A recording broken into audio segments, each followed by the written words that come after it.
Razik hijab style ആണ് ചെയ്യുന്നത്. അപ്പോൾ Razik hijab style ഹൈലൈറ്റ് എന്ന് പറയുന്ന രണ്ട് കാര്യങ്ങൾ, ഒന്ന് നല്ല കവറേജ് ഉണ്ടാവും, പിന്നെ രണ്ടാമത്തേത് നല്ല നീറ്റ് ആയിട്ടുള്ള ഒരു ഹിജാബ് ലുക്ക് ക്രിയേറ്റ് ചെയ്യും എന്നുള്ളതാണ്. സോ എങ്ങനെയാണ് അത് കിട്ടുക എന്നുള്ളതിന് രണ്ട് പോയിന്റ്സ് ആണ് നമ്മൾ ഇന്നത്തെ വീഡിയോയിൽ മെയിനായിട്ടും പറയുന്നത്. അതിൽ ഒന്നാമത്തെ പോയിന്റ് എന്ന് പറയുന്നത്, നിങ്ങൾ ഇങ്ങനെ എടുത്തു കഴിഞ്ഞതിന് ശേഷം, അതായത് നമ്മൾ ഒരു ഷോൾ എടുത്തിട്ട് റോൾ ചെയ്ത് പിന്നെ എടുത്തു കഴിഞ്ഞതിന് ശേഷം നോർമലായിട്ട് എല്ലാവരും ചെയ്യുന്നത് ഇവിടെ പിൻ ചെയ്തിട്ട് ഇവിടെ കുത്തും എന്നുള്ളതാണ്. അത് പിന്നെ യൂസ് ചെയ്തിട്ട് ഇവിടെ ചെയ്യരുത്, ഇവിടെ കുത്തരുത്. പിന്നെ യൂസ് ചെയ്തിട്ട് ഇവിടെ കുത്താതെ നമ്മൾ ഇങ്ങനെ ഷോൾഡറിലോട്ട് ഇങ്ങനെ ഒരു സൈഡിൽ നന്നായിട്ട് ഇവിടെ ഇങ്ങനെ ലെയർ എടുത്ത് നമ്മൾ ഷോൾഡറിലോട്ട് ഇടാണ് ചെയ്യുന്നത്. എന്നിട്ട് ഷോൾഡറിൻ്റെ ബാക്ക് പോർഷനിലെ നമ്മളുടെ ഹാൻഡ് കഴിഞ്ഞ് ഷോൾഡറിൻ്റെ ഈ ബാക്ക് പോർഷനിലാണ് നമ്മൾ പിൻ ചെയ്യേണ്ടത്. Razikൻ്റെ ഹിജാബ് സ്റ്റൈൽ കിട്ടാനുള്ള പോയിന്റ് നമ്പർ 1 നമ്മൾ ചെയ്യേണ്ട ഒരു കാര്യം, നമ്മളിങ്ങനെ ഹിജാബ് എടുത്ത് ഇങ്ങനെ ഫോൾഡ് ചെയ്ത് കഴിഞ്ഞിട്ട് നമ്മൾ ഇവിടെ കുത്തില്ലേ, ഇവിടെ കുത്തുന്നതിന് പകരം ആ ഒരു ലെയർ നമ്മൾ മാക്സിമം ഇവിടുന്ന് കഴുത്തിൻ്റെ അടിഭാഗത്ത് നല്ല രീതിയിൽ ലെയർ എടുത്തിട്ട് നമ്മളത് ഷോൾഡറിലേക്ക് വിരിച്ചിടണം. ഷോൾഡറിലേക്ക് വിരിച്ചിട്ടിട്ട് നേരെ ഷോൾഡറിൻ്റെ ബാക്ക് പോർഷനിൽ കൊണ്ടുവന്നിട്ട് ഇവിടെയാണ് നമ്മൾ പിൻ ചെയ്യേണ്ടത്. രണ്ടാമത്തെ കാര്യം എന്ന് പറയുന്നത്, നമ്മളിങ്ങനെ ഹിജാബ് ആദ്യം നമ്മുടെ ഹെഡിൽ വിരിച്ചിട്ടു. നെക്സ്റ്റ് സ്റ്റെപ്പായിട്ട് എല്ലാവരും ചെയ്യുന്നത്, ഇവിടെ ഒരു ഫോൾഡിങ് കൊടുത്തു. ഈ ഫോൾഡിങ് കൊടുത്തിട്ട് പിന്നെ വരുന്ന ഈ ഒരു പോർഷൻ അധികം ആൾക്കാരും ഇങ്ങനെയാണ് എടുക്കുന്നത്. ഇങ്ങനെ എടുക്കുമ്പോൾ ഇത് ഭംഗി ഉണ്ടാവില്ല. മറിച്ച് നമ്മളുടെ താടി ഭാഗം നമ്മുടെ ചിന്ന് കവർ ചെയ്തിട്ട് നമ്മൾ എടുക്കണം. അതായത് ഇവിടെ നമ്മൾ ചെറിയ ലെയറാണ്, ഇവിടെ ചെറിയൊരു ഫോൾഡിങ് ആണ് കൊടുക്കേണ്ടത്. ആ ഫോൾഡിങ് കഴിഞ്ഞതിന് ശേഷം നമ്മളുടെ താടി ഭാഗം ഇങ്ങനെ മറിച്ചിട്ടാണ് നമ്മൾ ഇത്രയും പോർഷൻ കൊണ്ടുവരേണ്ടത്. അപ്പോഴാണ് അതിനൊരു ഭംഗി ഉണ്ടാവുക. അല്ലാണ്ട് ഇങ്ങനെ വിടുത്തിലെടുക്കുന്ന സമയത്ത് ഇത് കുറച്ചും കൂടി ഒരു ഓൾഡായി. പക്ഷെ നമ്മൾ ഇവിടെ നിന്ന് ഇങ്ങനെ ഫോൾഡ് ചെയ്തിട്ട് ഇങ്ങനെ എടുക്കുമ്പോൾ ഇത് കുറച്ചും കൂടി പുതിയ മോഡലായി. സോ ഈ ചിന്നിൻ്റെ ആ ഒരു പോർഷനിലേക്ക് നമ്മൾ കൊണ്ടുവരണം എന്നാണ് ഞാൻ പറയുന്നത്. ഈ ഒരു ഹിജാബ് കൺവേർഷനെ പറ്റിയിട്ട് പറയാനാണ് ഇന്നത്തെ വീഡിയോയിൽ വന്നിട്ടുള്ളത്. And it's me Lulu. Welcome back to Lulu hijabs. അസ്സലാമു അലൈക്കും. ഹിജാബ് ഇടുന്ന രീതിയിൽ ഒരുപാട് ആൾക്കാർക്ക് ഒരുപാട് മെത്തേഡ്സ് ഉണ്ടാവും. പക്ഷേ Razikൻ്റെ ആ ഒരു ഹിജാബ് മെത്തേഡ് എന്തുകൊണ്ടാണ് കുറച്ചും കൂടി നമുക്കൊരു നീറ്റായിട്ട് തോന്നുന്നത് എന്ന് ഇന്നത്തെ വീഡിയോയിൽ ഞാൻ പറയുന്നതായിരിക്കും. അപ്പോൾ അത് ഏതൊക്കെ പോയിന്റിൽ ശ്രദ്ധിക്കുമ്പോഴാണ് ആ ഒരു നീറ്റായിട്ടുള്ള ഹിജാബ് ലുക്ക് നിങ്ങൾക്ക് ക്രിയേറ്റ് ചെയ്യാൻ പറ്റുകയെന്ന് നോക്കാം. സോ നമുക്ക് നിങ്ങൾ തുടക്കത്തിൽ 2 ടിപ്സ് കണ്ടിട്ടുണ്ടാവും. സോ അതാണ് അതിൻ്റെ ഒരു കീ പോയിൻറ്റ്സ് എന്ന് പറയുന്നത്. ആ 2 പോയിൻറ്റ്സും ശ്രദ്ധിച്ചിട്ട് എങ്ങനെയാണ് ആ ഒരു ഹിജാബ് ട്യൂട്ടോറിയൽ ചെയ്യാമെന്ന് ഞാൻ മാക്സിമം ശ്രമിക്കാം. എനിക്കിത് ഒരു ബൊമ്മ ആയതുകൊണ്ട് നമ്മളെ ഹെഡിൽ നിൽക്കുന്ന പോലെ ഇതിന്മേൽ നിൽക്കില്ല. അതുകൊണ്ട് അത് മാക്സിമം ട്രൈ ചെയ്യാം. ഞാൻ ആ പോയിൻറ്റ്സൊക്കെ നിങ്ങൾക്ക് പറഞ്ഞുതരാം മാക്സിമം ഏതൊക്കെയാണ് ശ്രദ്ധിക്കേണ്ട പോയിൻറ്റ്സ് എന്ന്. സോ ഫസ്റ്റ് ആയിട്ട് നമ്മൾ ഒരു ഹെവി ഷിഫോൺ ഹിജാബ്. സോ ഇതാണ് ഷെയ്ഡ് വന്നിട്ട്, ഇത് ന്യൂഡ് ഷെയ്ഡ്സിൽ വരുന്നതാണ്. കളർ വന്നിട്ട് ന്യൂഡ് ബീച്ച് ഷെയ്ഡാണ് കേട്ടോ. അപ്പോൾ ഈ ഒരു ബീച്ച് ഷെയ്ഡ് എന്ന് പറയുന്നത് അത്യാവശ്യം ഒരു മസ്റ്റ് ഹാവ് ഷെയ്ഡും കൂടിയാണ് ഇത്. ഞാൻ ഒരുപാട് വീഡിയോയിൽ പറഞ്ഞിട്ടുണ്ട്. ഈ ഒരു ഷെയ്ഡ് നിങ്ങൾ എന്തായാലും വാങ്ങി വെക്കുക. അപ്പോൾ ദാനൻ്റെ എല്ലാ ഹിജാബിലും നിങ്ങൾക്ക് നോക്കിയാൽ കാണാൻ പറ്റും അത്യാവശ്യം നല്ല ക്വാളിറ്റി ഫാബ്രിക്കാണ് എടുത്തിട്ടുള്ളത്. അപ്പോൾ ഇത് ഹെവി ഷിഫോണാണ്. അപ്പം നോർമൽ ഷിഫോൺ വാങ്ങാണ്ട് നമ്മൾ എപ്പോഴും ഹെവി ഷിഫോൺ വാങ്ങുക.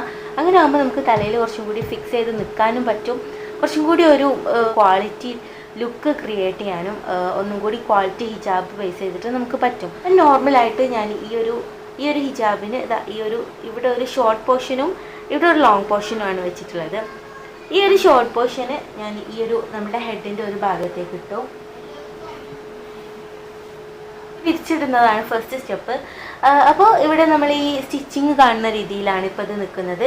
ഇനി രണ്ടാമത്തെ സ്റ്റെപ്പ്, നമ്മൾ ഫോൾഡ് ചെയ്യുന്ന ഭാഗം ഏകദേശം ഇത്ര വീതിയിൽ എടുക്കണം. ഇത്ര വീതിയിൽ എടുത്താൽ മാത്രമേ നമ്മൾ ആ ഫ്രണ്ടിൽ ഫോൾഡ് ചെയ്യാൻ ഉദ്ദേശിക്കുന്ന ആ ഒരു ഫസ്റ്റ് ലെയർ നല്ല നീറ്റിലുണ്ടാവുള്ളൂ. ഫസ്റ്റായിട്ട് നമ്മൾ മടക്കുന്ന ഏരിയ കുറച്ച് അത്യാവശ്യം വൈഡായിട്ട് എടുക്കുക. അതാണ് സെക്കൻഡ് സ്റ്റെപ്പ്. ഫസ്റ്റ് പാർട്ട് നമ്മളിവിടെ മടക്കി കൊടുത്തു. ആൻഡ് നിങ്ങൾക്ക് വേണമെന്നുണ്ടെങ്കിൽ ഒരു ചെറിയ കോൺ ഇവിടെ ക്രിയേറ്റ് ചെയ്യുക. ഒരുപാട് വലിയ കോൺ ക്രിയേറ്റ് ചെയ്യരുത്, ഒരു ചെറിയ കോൺ ക്രിയേറ്റ് ചെയ്യുക. അപ്പോൾ കോൺ അവിടെ ഒന്ന് ഫിക്സ് ചെയ്യാൻ വേണ്ടിയിട്ട് ഞാൻ ഇവിടെ മൊട്ട് സൂചി യൂസ് ചെയ്തിട്ട് ഇതൊന്ന് പിൻ ചെയ്യാണ്. ഇനി തേർഡ് സ്റ്റെപ്പിൽ വന്നിട്ട് ഇത്ര വീതിയിലൊന്നും എടുക്കരുത്. ഇത്ര വീതിയിലെടുത്ത് ഇങ്ങനെ മടക്കരുത്. അത്ര വീതിയിൽ എടുത്താലുള്ള പ്രശ്നം എന്താണെന്ന് വെച്ചാൽ ഈ ഒരു 2 സൈഡും നല്ല രീതിയിൽ ചപ്പിയിട്ടാണ് അപ്പം നിൽക്കുക. നമ്മൾ ഇവിടെ എടുക്കുന്ന ഈ ഒരു ഫോൾഡിങ് ഇതെന്ന് പറയുന്നത് ചെറിയ കുഞ്ഞു വിടത്തിലുള്ളൂ നമ്മൾ എടുക്കാൻ പറ്റുക. ആ ഒരു ഫോൾഡിങ് കൊടുത്തിട്ട് നമ്മുടെ താടി ഭാഗം മറിച്ചുകൊണ്ട് കൊണ്ടുവന്നിട്ട് ഈ ഒരു പോയിന്റിലെത്തിക്കുക. ഓക്കെ, ഇങ്ങനെയാണ് ഇവിടെ ഫോൾഡിങ് ചെയ്യേണ്ടത്. അതായത് ഐസിൻ്റെ താഴെയായിട്ടാണ് ഒരു ഫോൾഡിങ് വരേണ്ടത്. അത് വീതി കുറഞ്ഞ ഫോൾഡിങ് ആവണം ഇവിടുത്തത്.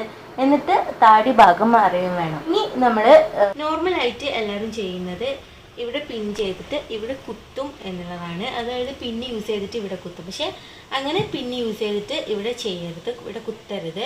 പിന്ന് യൂസ് ചെയ്തിട്ട് ഇവിടെ കുത്താതെ ലെയർ എടുത്ത് നമ്മൾ ഷോൾഡറിലോട്ട് ഒരു സൈഡിലോട്ട് നന്നായിട്ട് ഇങ്ങനെ ഷോൾഡറിലോട്ട് ഇടുകയാണ് ചെയ്യുന്നത്. എന്നിട്ട് ഷോൾഡറിൻ്റെ ബാക്ക് പോർഷനിലെ നമ്മളുടെ ഹാൻഡ് കഴിഞ്ഞ് ഷോൾഡറിൻ്റെ ഈ ബാക്ക് പോർഷനിലാണ് നമ്മൾ പിൻ ചെയ്യേണ്ടത്.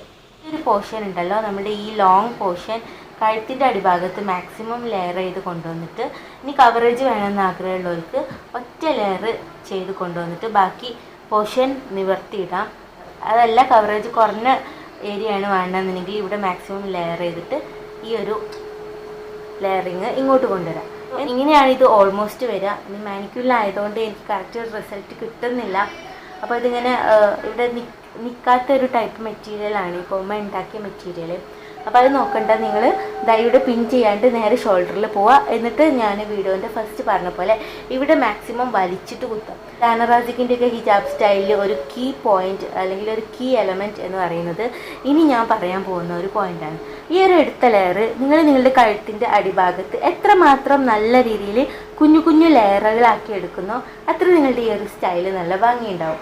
അതുപോലെ നമ്മൾ താടിയിലേക്ക് ഈ ഒരു പോർഷൻ കൊണ്ടുവന്നതുകൊണ്ട് കൂടിയാണ് ഈ ഒരു ഹിജാബ് സ്റ്റൈൽ ഇങ്ങനെ ഒരു ഭംഗിയുള്ളത്. ആൻഡ് ഇവിടെ ഒരു ആംഗിൾ ക്രിയേറ്റ് ചെയ്യുന്നത് നിങ്ങൾ കണ്ടോ. ഈ ഒരു ആംഗിളിൽ നിന്ന് നോക്കുന്ന സമയത്ത് ഈ ഒരു പോർഷനിൽ വരുന്ന കുഞ്ഞു കുഞ്ഞു കുഞ്ഞു ലെയറുകളും അതുപോലെ നിങ്ങളുടെ കഴുത്തിൻ്റെ അടിഭാഗത്തായിട്ട് വരുന്ന ഈ ഒരു കുഞ്ഞു കുഞ്ഞു ലെയറുകളുമാണ് ഈ ഒരു ഹിജാബ് സ്റ്റൈലിൻ്റെ ഹൈലൈറ്റ് എന്ന് പറയുന്നത്. സോ ഈ ഒരു രീതിയിലാണ് ഹിജാബ് റോൾ ചെയ്തെടുക്കാൻ ഉദ്ദേശിക്കുന്നുണ്ടെങ്കിൽ ഈ ഒരു ആംഗിൾ നിങ്ങൾ ശ്രദ്ധിച്ചാൽ തന്നെ ഏകദേശം നമ്മൾ ധാനയൊക്കെ ഇടുന്ന പോലത്തെ ഒരു ഹിജാബ് ലുക്ക് നിങ്ങൾക്ക് ക്രിയേറ്റ് ചെയ്യാൻ പറ്റും. നിങ്ങൾ ഇവിടെ ഇങ്ങനെ മാക്സിമം വലിച്ചിട്ട് കുത്തില്ലേ, അതാണ് അതിൻ്റെ ഭംഗി എന്ന് പറയുന്നത്. എന്നിട്ട് ബാക്കി ലെയർ നിങ്ങളുടെ ആ ഒരു ആറ്റിറ്റ്യൂഡിനനുസരിച്ചിട്ട് ബോഡി പാർട്സ് നല്ല രീതിയിൽ കവർ ചെയ്യുന്ന ആ ഒരു സ്റ്റൈലിൽ നല്ലോണം നിവർത്തി കവർ ചെയ്തിട്ട് തന്നെ നമുക്ക് ഈ ഒരു ലെയർ ഇടാൻ പറ്റും. അപ്പോൾ നിങ്ങൾ അങ്ങനെ നിങ്ങൾക്ക് കവറേജ് വേണം എന്ന് ആഗ്രഹിക്കുന്ന ആൾക്കാരാണെങ്കിൽ ഫസ്റ്റത്തെ ആ ഒരു പോയിന്റ് മാത്രം നല്ലോണം വലിച്ചു കുത്തിയിട്ട് ബാക്കി ലെയർ ഇങ്ങനെ ലൂസ് ചെയ്തിട്ടുണ്ടാവും. അപ്പോൾ ഞാൻ പറഞ്ഞു ഇവിടെ പിൻ ചെയ്യരുത് എന്ന് പറഞ്ഞു. അപ്പോൾ ഇവിടെ പിൻ ചെയ്യാത്തതിന് പകരം നിങ്ങൾ ഈ ഒരു പോർഷൻ ഉണ്ടല്ലോ, ഈ ഒരു പോർഷനും നല്ലോണം വലിച്ചിട്ട് ഇവിടെ നിങ്ങളുടെ ചെസ്റ്റ് ഉണ്ടാവുമല്ലോ, ഇവിടെ നിങ്ങൾ ചെസ്റ്റ് ഉണ്ടാവില്ല, ഈ ചെസ്റ്റിൻ്റെ പോർഷനിൽ പിൻ ചെയ്യുകയാണെങ്കിൽ ഹിജാബ് കുറച്ചും കൂടി ലാസ്റ്റ് ചെയ്തിട്ട് ആ ഒരു പോയിന്റിൽ തന്നെ നിൽക്കും. പിൻ ചെയ്യുന്ന സമയത്ത് നിങ്ങൾ ശ്രദ്ധിക്കേണ്ടത് നല്ലോണം വലിച്ചിട്ട് ഇവിടെ പിൻ ചെയ്യുക ആൻഡ് നല്ലോണം വലിച്ചിട്ട് ഈ ഏരിയയിലും പിൻ ചെയ്യുക. അപ്പോൾ ആ ഒരു വലിച്ചിട്ട് പിൻ ചെയ്യുമ്പോഴാണ് അതിൻ്റെ ഭംഗി കിട്ടുക. അപ്പം ഞാൻ മാക്സിമം അത് പറഞ്ഞു തരാൻ വേണ്ടിയിട്ട് മാക്സിമം ട്രൈ ചെയ്തിട്ടുണ്ട്. എത്രത്തോളം ശരിയായി എന്ന് എനിക്കറിയില്ല. ഈ വീഡിയോ നിങ്ങൾക്ക് യൂസ്ഫുൾ ആയെങ്കിൽ മാത്രം ഒന്ന് സബ്സ്ക്രൈബ് ചെയ്യുക. So thank you so much. By.